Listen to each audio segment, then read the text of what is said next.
on the app, on your mobile, Talk Radio and Talk TV. Hello and a good morning to you. This is Petri here with you live from the Talk Radio studios. Don't bother switching your telly on and thinking, oh, I'll watch her instead. I know, it's normally this time of night. I might switch on the telly because I'm not there. I don't know what it is. What's on? Oh, it's a Jeremy Kyle rerun. There you go. I'm back tomorrow though on the telly. There's some technical thing going on, engineering works, something like that. But it all went in one ear and out the other, to be perfectly honest with you. So different programme this morning, no phone-in element, but we are going to keep you entertained with some global stories. And I don't know if you've been watching what's been going on in Asia. If you know me at all, you'll know that I love a bit of geopolitics. And there's been quite a lot happening over in Asia with China and the US and with all sorts of things. So we're going to talk now to Ross Feingold, who's the Asia political risk analyst in Taiwan. Ross, very good morning to you. Good morning. Great to be back. It's been a while.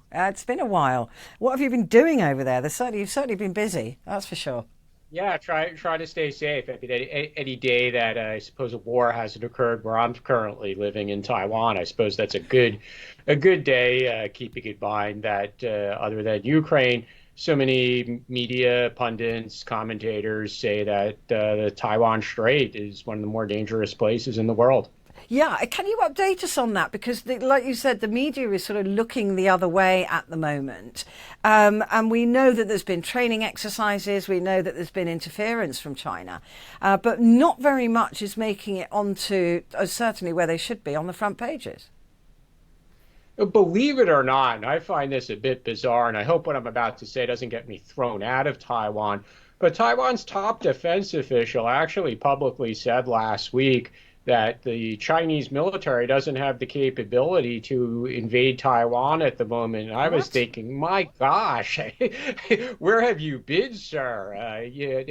But to put it more seriously, a million minimum troops for a start. Well, we could get into very specialized discussions about do they have the lift capability to move the men and the material across the Taiwan Strait, and there's weather issues at certain times of the year, and which beaches or ports would be but I mean, that's for a land war, right?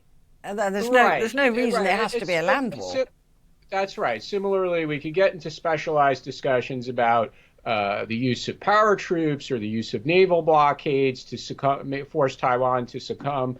But the point I wanted to make is, and why I was so disappointed with what this official said, is that China continually rehearses for this, constantly engages in military exercises that are designed to improve its capability to invade Taiwan. Yeah. And verbally, and the rhetoric is that they reserve the right to use force to bring Taiwan into submission. So for an intelligence official, top security official here in Taiwan to say that, I think that's absolutely the wrong message, when he should be saying something like, we have to take these threats at face value and do what's necessary to prepare. And that's how you would keep this place safe. Instead, it's kind of like the all is well, don't worry. I mean, that's what I don't understand, though, is that sends out the wrong message globally. As well, it stops us from looking too closely at what China's doing, because we're thinking, well, if Taiwan isn't worried, I mean, I know Japan is worried, but if Taiwan isn't worried, then why should we be?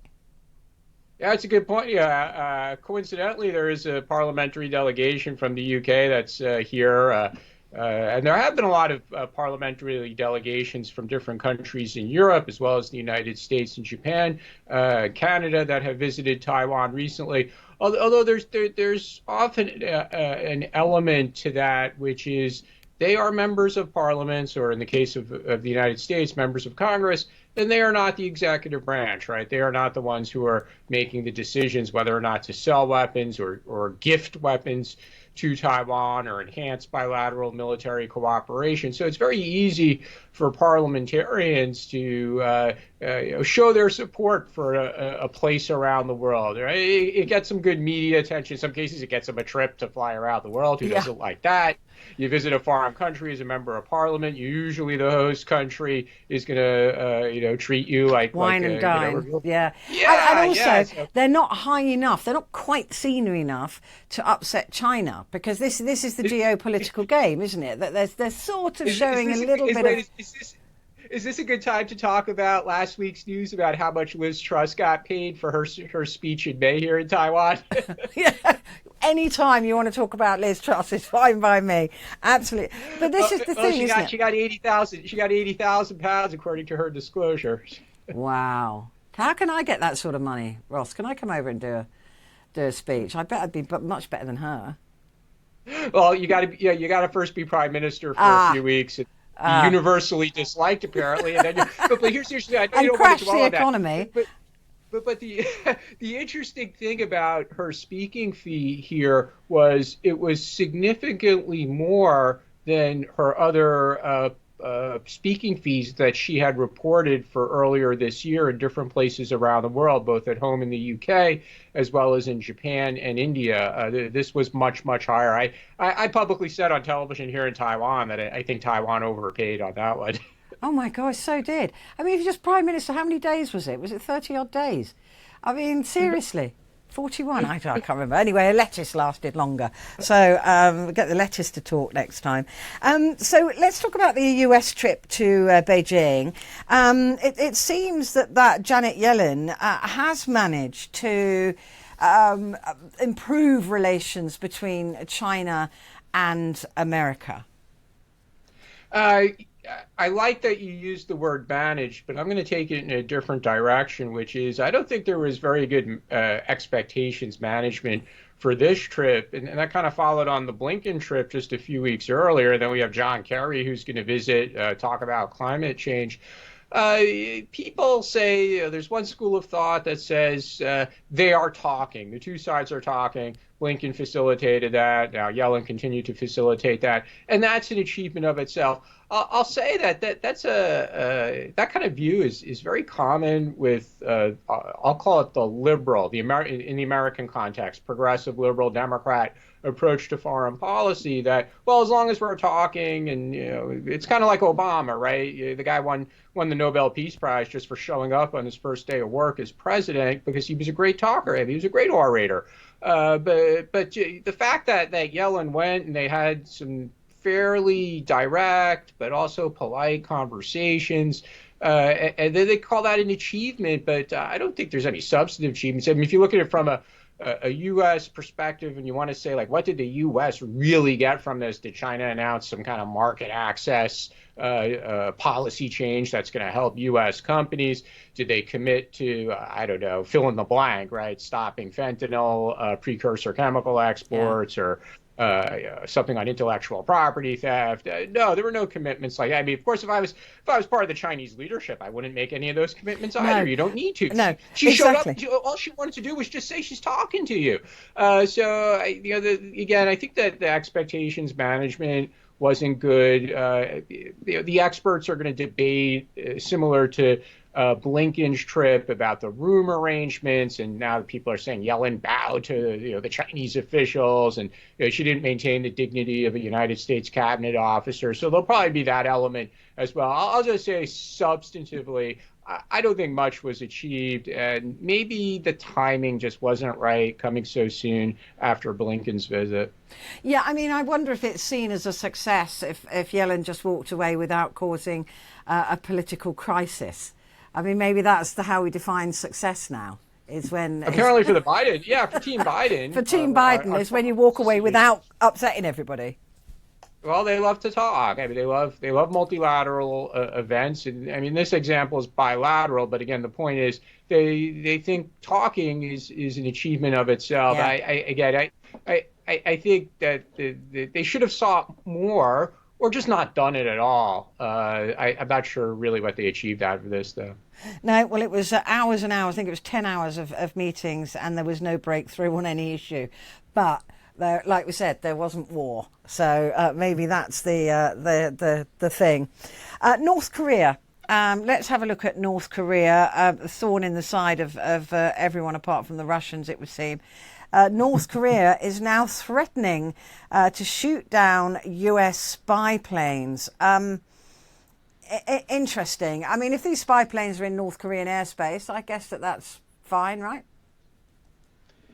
Yeah, keep in mind this kind of behavior goes on all the time. And Yeah. obviously, the United States and South Korea have to constantly monitor what the North Koreans are up to. It's just the reality given the constant threats from North Korea. Yeah. Part of this in the statement, the rhetoric on this coming out of North Korea is they got to remind everyone that they're there. So whether that's through testing missiles or rockets or military exercises. Or their statements in the media. I mean, there's so much focus on Ukraine, obviously. Then we have focus on China-Taiwan, sometimes China-Japan and their sovereignty disputes, or the South China Sea. So for this part of the world, North Korea has to, to be frank, they got to jump up and down and say, we're here, we're here. And one of the ways they do that is military exercises or tests of their missiles. Another way they do it is with the rhetoric. It's clear that military exercises between the U.S. and South Korea, or trilateral between U.S., South Korea, Japan, are increasing. There was a lull. First, the Trump administration, as part of its North Korea policy, had kind of toned it down a little bit. And then we had COVID for a few years, so that had an effect as well. And now the militaries are catching up on what they need to do to exercise and exercise together. So North Korea sees that as a threat, and they use it as a reason to make these statements. And they're really mad about this agreement that President Yoon and President Biden reached earlier this year for nuclear-armed U.S. submarines to visit. So there's a distinction between nuclear-powered submarines that don't have nuclear weapons. Those have visited Korea recently, but the next one is going to be a submarine armed with nuclear weapons, and when that visits South Korea, we're going to see some more statements or a military response from North Korea. I mean, let's not forget as well that North Korea, from any information we're getting out of the country, is in a desperate state where people are dying of starvation. I mean, literally, that's a really interesting hundreds point, of thousands of people, and we're being distracted.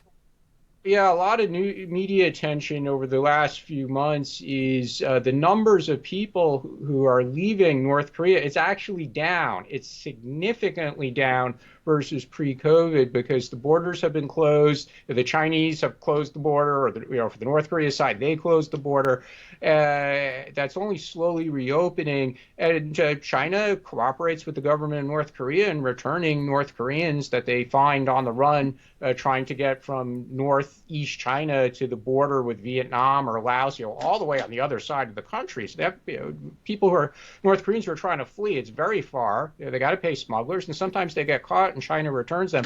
So the South Korea government statistics are that the number of refugees actually making it out of North Korea and making it to South Korea is way, way down. So it just shows, how tightly controlled, literally, like border control is still in existence on the North Korea-China border. People just cannot get out.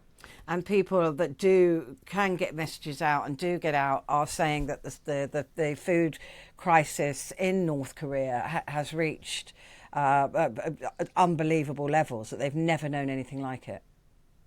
That's right, and we're still in a period where there's so little activity by international aid organizations in North Korea. Surprisingly, North Korea is going through periods when they actually cooperated with a number of NGOs, whether for food aid or medical aid. But it's one more thing that's up to the whims of the North Korean leadership. Yeah. And at the moment, that activity is down as well. So it really is hard to get aid into North Korea or even accurate information out of North Korea. Yeah, my thoughts are with them. What a horrible way to live. We can't end this conversation without talking about this terrible story about the China kindergarten. What's the latest on that? I understand that 6 people have been killed. Yeah, this occurred in Guangdong, a city in Guangdong that's about a few hundred miles west inland of Hong Kong.